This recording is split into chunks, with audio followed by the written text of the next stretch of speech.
আসসালামু আলাইকুম। আপনার কি প্রতিদিন চুল পড়ছে?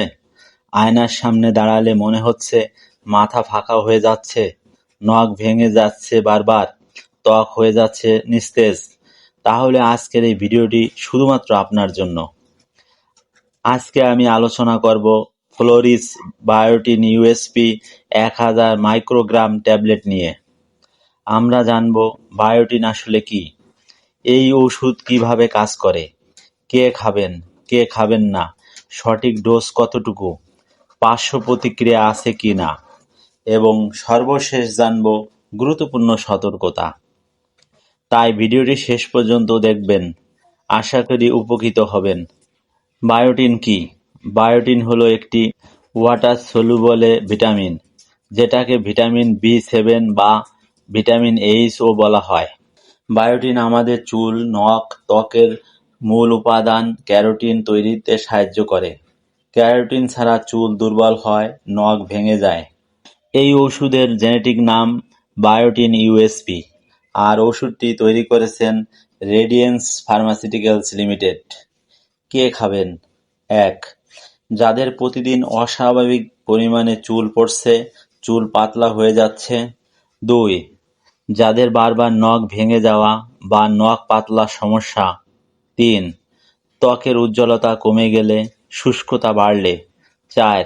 যারা চুল, নখ ও ত্বকের যত্নে সাপ্লিমেন্ট নিতে চান। কিভাবে কাজ করে? বায়োটিন মূলত কাজ করে এনজাইম কোফ্যাক্টর হিসাবে। শরীরে বেশ কয়েকটি এনজাইম আছে যারা বায়োটিন ছাড়া কাজ করতে পারে না। ১. প্যারাভাতে কার্বোক্সিলেজে শক্তি উৎপাদনে। ২. অসতিল সিওএ কার্বোক্সিলেজে ফ্যাট সংশ্লেষণে। ৩. প্রোপিওনিল সিওএ কার্বোক্সিলেজে অ্যামাইনো অ্যাসিড বিপাকে। এই এনজাইমগুলো সক্রিয় থাকলে চুলের ফলিকে সুস্থ থাকে, নতুন চুল গজায় এবং কেরাটিন প্রোটিন সঠিকভাবে তৈরি হয়। সহজ ভাষায়, বায়োটিন চুলের শিকড়কে পুষ্টি দেয়, নখকে শক্ত করে, ত্বকে ভিতর থেকে সুন্দর করে। ডোজ ও খাওয়ার নিয়ম। প্রিয় বন্ধুরা, ডোজ ও খাওয়ার নিয়ম সম্পর্কে জানার আগে এরকম স্বাস্থ্য বিষয়ক ভিডিও পেতে চ্যানেলটি সাবস্ক্রাইব করে রাখুন। সাধারণত প্রাপ্তবয়স্কদের জন্য একটি ট্যাবলেট দিনে একবার খেতে হবে। খাওয়ার পর খাবেন।